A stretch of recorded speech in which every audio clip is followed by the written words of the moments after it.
Okay, before we continue on in our Father's Word, I went down to Gainesville today for chemo treatment for cancer, and I had 4 hours of chemo, and they had like 5 sacks, and they gave me all kinds of different chemo drugs and antibiotics and fluid and steroids, and I don't know what all they gave me, but I feel a lot better right now because of the chemo. Now, I wanted to tell you what I found out in San Diego whenever in August. See, my birthday's in August, and I get a great meteor shower every year.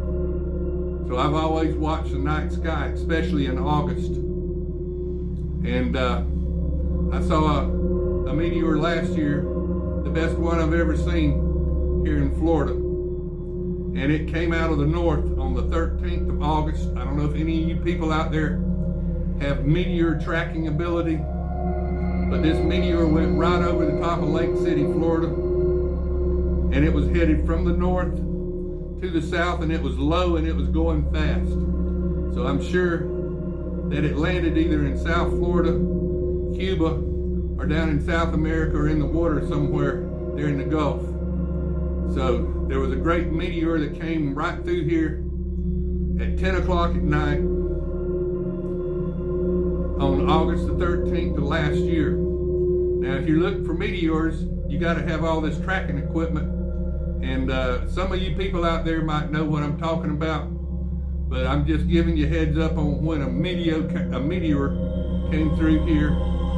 And most of the time you just see little short meteors. You know, in August here, we have a lot of a big meteor shower. In August, it starts in July and it goes all the way till now here in the middle of August. So I've always looked at the night sky, and the best place I ever found was when I was stationed in San Diego. I went to Mount Palomar, and it's just too much light. There's an observatory at Mount Palomar, and it's a big mountain, and you would think it would be a good place to look at the night sky, but there's just too much light around Palomar. Too many people live around Palomar. So I found a place called Mount Cuyamaca. It's 80 miles out of San Diego, and we used to go camp there on dark, moonless nights to watch the night sky. And it's a great place to camp, and it's out in a dark spot. It's a national park out there. They have these witch's broom pine trees, so it kind of reminds me of Florida, except the trees aren't that thick, and you can see all kind of stuff because the desert floor drops off a 5,000 foot mountain, and I've never seen a place that had that much traffic in the night sky is at Mount Cuyamaca. So if any of you ever get a chance to go to San Diego and you have a dark night to go out and look, it's a good time and a good place to look. Now, I had a friend that lived in San Angelo, Texas, and that's a pretty good place to look out there in West Texas. It's real dry out there, and you see a lot of stuff, but it's not a 5,000 foot mountain like Mount Cuyamaca.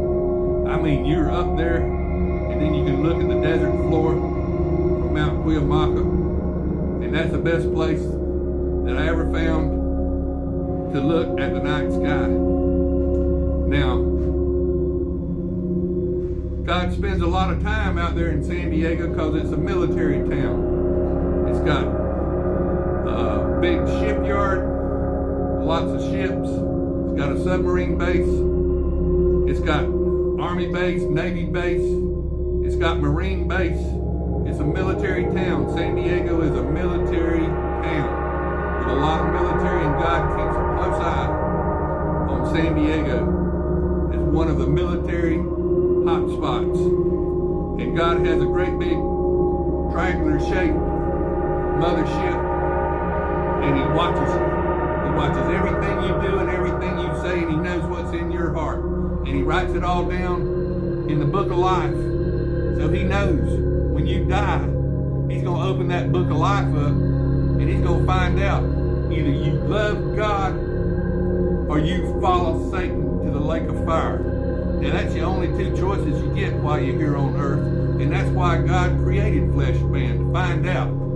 Ecclesiastes 12, verses 6 and 7. When the silver cord parts, when the clay pot breaks, when your flesh body dies, when you're clinically dead, your flesh body returns to the clay from whence it came. God is our potter. He's the one that took the DNA out of the clay to make us flesh. On the 6th day after the cat the bowl, Satan's overthrow, 14,000 years ago, was the cat of bowl, Revelation 12, verse 3, and the dragon used his tail to sweep 1/3 of God's stars. God's spiritual creatures. See, in the first earth age, we were spiritual creatures in the first earth age. We weren't made into flesh until God made us into flesh on the 6th day after the cat of bowl. That'd be 8,000 years ago. God created flesh man. Now, how did he do it? He did it with the DNA that's in the clay. He's our potter. That's right, he's our potter. And he breathed the breath of life into that clay. And that's how he created flesh man. Duodenum man, Neanderthal man, all in our DNA. But these were animals. They didn't have a soul in them. They just lived here on earth just like all the other animals lived here on earth. Flesh man was made by God on the 6th day after the cat the bowl. The cat the bowl was 14,000 years ago, and God came back to earth and found 1/3 of his children following Satan.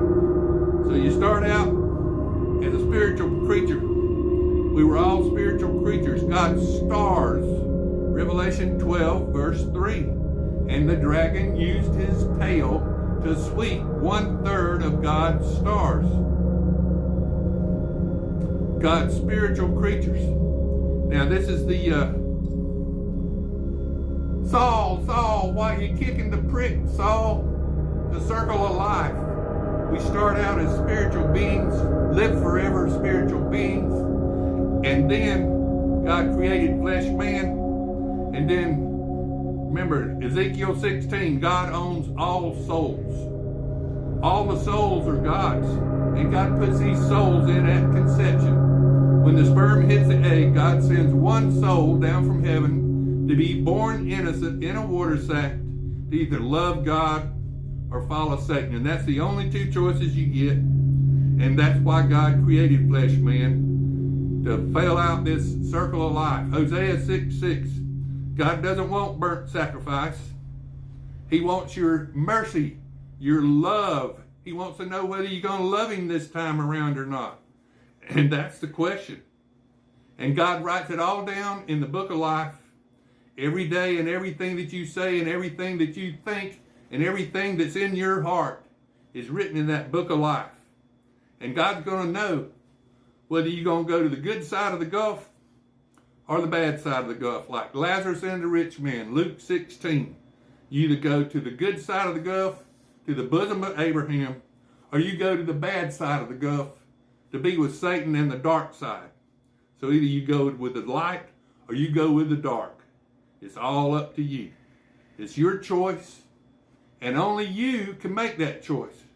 Grandma, grandpa, uncle, aunt, mama, daddy, brother, sister. They can't love God for you. Only you can love God, and that's what God wants to know.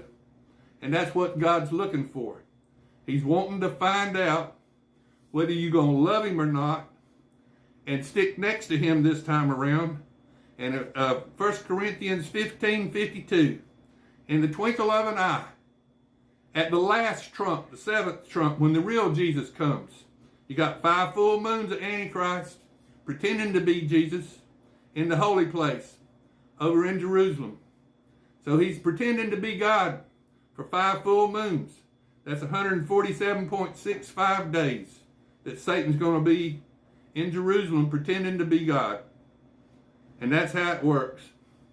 And it's all up to you. Either love God